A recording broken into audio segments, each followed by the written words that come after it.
Hey you, it's me. And I don't really like intros, so let's just not bother.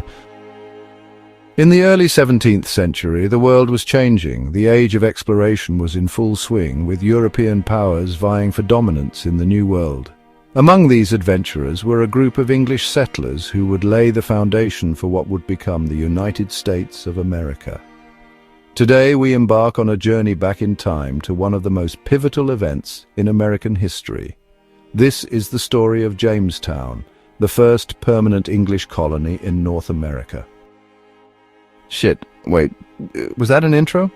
Does that count? Did I just do an intro anyway? Oh, for f***'s sake, I don't know. Anyway, although some European countries such as Spain and Portugal had been quite quick in throwing their people across the ocean in the hope of settling the New World, the English had been much slower. The English waited quite a while before trying this new endeavour, and early efforts weren't quite so successful, such as the colony of Roanoke, whose people were very famously abducted by aliens from the planet Betelgeuse 7 in the year 1590. In fact, it was this abduction of its colonists that inspired the English to give it another go, since although the technology to cross the Atlantic Ocean did exist, the technology to cross the stars did not. I may as well interrupt myself here to politely remind you all that literally everything I say is true. And so, on December 20th, 1606, 3 ships, named the Susan Constant, the Godspeed and the Discovery, set sail from London, carrying 104 men and boys, along with the hopes and dreams of a nation. But absolutely no mention of the women accompanying them, because I guess they either just didn't matter, or the men just figured they'd pick up some hot, sexy locals when they got there. To be honest, it was probably the worst holiday cruise ever. No shuffleboard, no Monopoly, just scurvy and seasickness, and as we've just mentioned, apparently no women. Jeff Bezos would have absolutely hated it. Their destination, the uncharted lands of Virginia, named in honor of Queen Elizabeth I, the Virgin Queen, on account of all the children she never had. There are no historical accounts, however, of how many times she'd been pumped, so it's really difficult to say whether or not she was a true virgin, and it's entirely possible she was a massive fan of being bulldozed like a pro, but we may never know. What we do know, though, is that she was childless, and for some folks way back in 1606. This was enough to make them assume she must also have been a virgin. Personally, I don't believe it, but anyway, it is what it is, so let's just continue.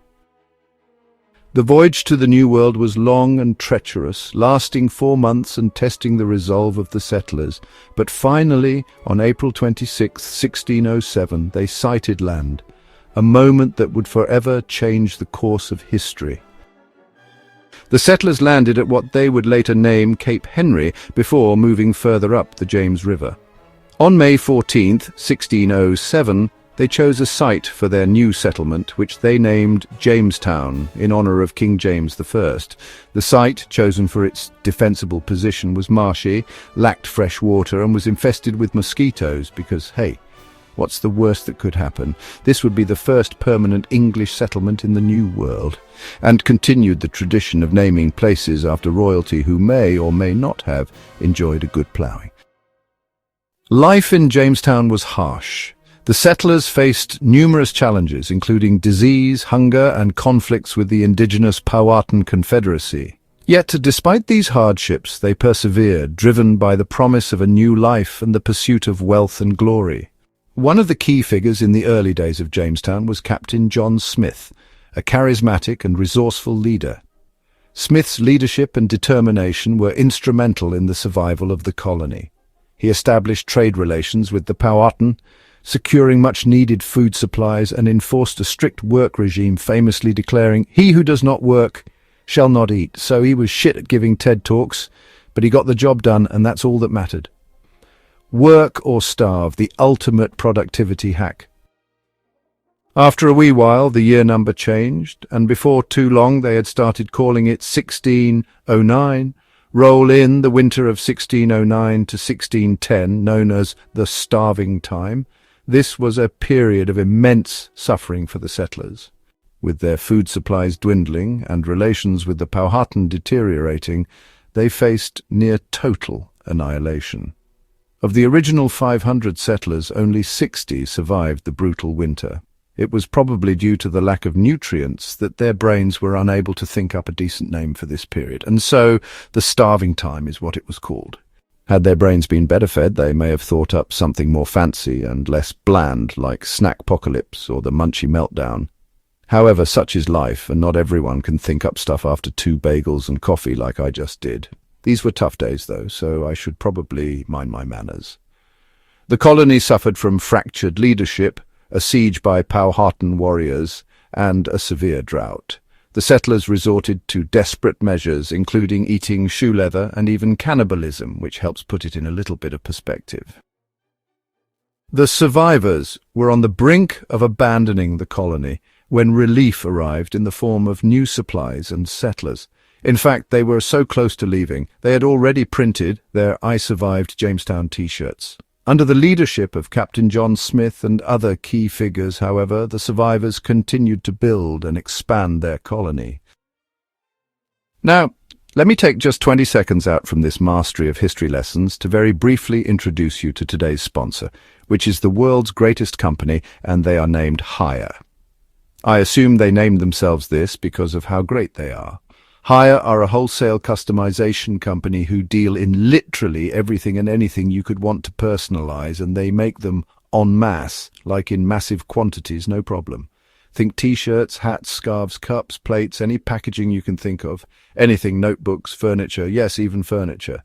If you can think it and you want to personalize it with your own design, Hire will do that for you. And for cheap as chips too. I mean, look at these t-shirts I got them to make me. I designed them myself, you know. Ignore the creases, those are my fault. I can't iron for shit, but check the t-shirts. There was a hoodie too, but I lost it, honestly. I'm beginning to wonder if someone stole it off my washing line. But that's my problem, so don't you worry about me. Check out Hire in the link below if you've got something you'd like to customize too. Cheers, big ears. Now, where were we? Ah, yes. So one of the pivotal moments in Jamestown's history came with the introduction of tobacco cultivation by John Rolfe in 1612. This cash crop would prove to be the economic salvation of the colony, transforming it into a prosperous settlement and laying the groundwork for the future economy of the American colonies. Up until this point, nobody really knew what to do after sex or whilst they were getting drunk. But due to the society-changing groundwork done here at Jamestown, future Earthlings would soon know exactly how to follow their load. Tobacco quickly became the colony's cash crop, no pun intended, and the success of tobacco farming attracted more settlers to Jamestown, leading to rapid growth and development. The Virginia Company, which had sponsored the expedition, saw their investment begin to pay off. In August 1619, another significant event occurred when a Dutch ship brought the first Africans to Jamestown. Initially, they were treated as indentured servants, but over time this marked the beginning of the institutionalized system of slavery that would profoundly shape the social and economic fabric of America. And I'll be making absolutely zero jokes in this paragraph. I think we all know why. Not touching this one with a barge pole, my friend. Nope, nope, nope. As the population of Jamestown grew, so did its complexity. It became a melting pot of cultures, with English settlers, indigenous peoples, and Africans all contributing to the colony's development. As well as this, the relationship between the English settlers and the Powhatan Confederacy was complex and often fraught with conflict. For instance, the English wanted to continue invading their brand-new God-given land, whilst the Powhatan wanted the English to off back to where they came from, beginning a long-held tradition that continues to this day. Initial interactions were marked by trade and mutual curiosity, but misunderstandings and competition for resources led to violence. The marriage of John Rolfe and Pocahontas, the daughter of Chief Powhatan, in 1614 brought a temporary period of peace known as the Peace of Pocahontas. However, this fragile peace was shattered by subsequent conflicts and uprisings. Also, as the Disney cartoon has proven beyond all doubt, Pocahontas was fit as which probably caused some jealousy amongst the English women because, well, have you ever seen the average British chick? They ain't no Pocahontas, that's all I'm saying. I jest. Try not to take me too seriously. Also, I'm British, so I'm allowed to make these jokes. Please don't get me deleted from YouTube. My wife hates me and I'm lonely and I have nothing else to do. Ah, romance. It solves everything until it doesn't. By the mid-17th century, Jamestown had grown from a struggling outpost into a thriving colony. The Virginia Company was dissolved in 1624, and Virginia became a royal colony under direct control of the English crown. The establishment of the House of Burgesses in 1619 marked the beginning of representative government in America. The colony continued to expand, with settlers pushing further inland and establishing new plantations. As Jamestown expanded, the settlers encountered new challenges. The push into native territories often resulted in violent conflicts, with both sides suffering heavy casualties. Additionally, the introduction of new crops and the construction of more settlements required substantial labor, further entrenching the system of indentured servitude and slavery. Despite these difficulties, Jamestown's growth persisted, driven by the promise of land, opportunity, and slaves who were exceptionally good at working for free, lest they be whipped into non-existence. As Jamestown continued to evolve, it eventually faced a decline in its original settlement. By the 1690s, many residents had moved to nearby Williamsburg, which had become the new capital of the Virginia colony. The once thriving settlement of Jamestown slowly faded into obscurity, and its remains were left to the ravages of time. But hey, all good things must come to an end, or in this case, as they say, all malaria-ridden swamps must eventually be abandoned. The legacy of Jamestown extends far beyond its immediate successes and struggles. Jamestown represents the beginnings of a diverse and complex society that would evolve into the United States of America. The principles of self-governance, economic enterprise, and cultural exchange, as well as the insistence of taking from the poor to give to the rich, all took root here in Jamestown and continue to influence American society to this day. The hardships and triumphs of the Jamestown settlers serve as a testament to human resilience and the drive to build a better future. And this is something you need to keep in mind the next time you're complaining to the girl on the phone about your Wi-Fi going down. Remember that you have never had to deal with swamp water or cannibalism, so just mind your place and shut the f*** up.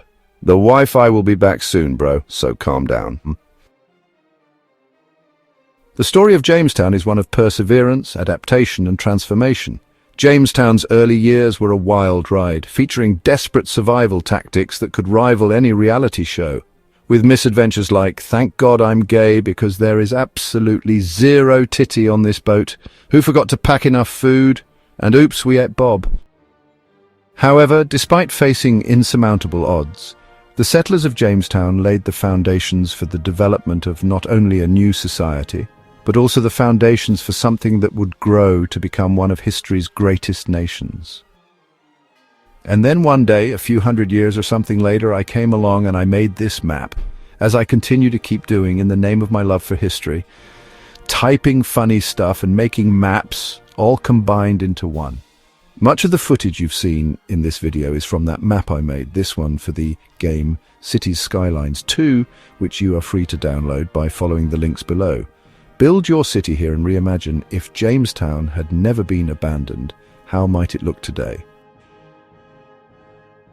Before I get into the map information, I am encouraged by my wife, who is beautiful and hates my beard, that if you don't like or subscribe to this channel, she'll put a lock on the fridge and force me to relive the starving times for real. She says she'll make me eat mosquito burgers and swim the ocean for snacks, and that sounds like shit, so please do help. I also have a wee Patreon and Ko-Fi, links also below, where you are permitted to support this channel to the tune of just one of your finest US dollars per month. And now for the map information, which sounds like this whenever I read it to you. Climate, -5 to 33 degrees Celsius. Buildable area, 59%. Outside connections, roads, rail, shipping, air, power. Natural resources, wheat, 124 square kilometers. Forest, 177 kilotons, or 56.2 kilotons. Oil, 113 kilotons. Terrain, mostly flat. Some small to medium hills in the north and south. And that, ladies and gents, is that was Jamestown, and this is the end of the video about Jamestown, because I have nothing more to say, unless of course you count the bit when I remind you that I love you. And I'm grateful for you watching this far. It has been my pleasure. Don't forget to come back to the next one, where I'll be diving into the deep history of something or other. about something someplace. That happened to somebody at some time. No idea what that will be yet, though, so stay tuned to find out. Thanks again, folks. Peace, love, and Jamestown.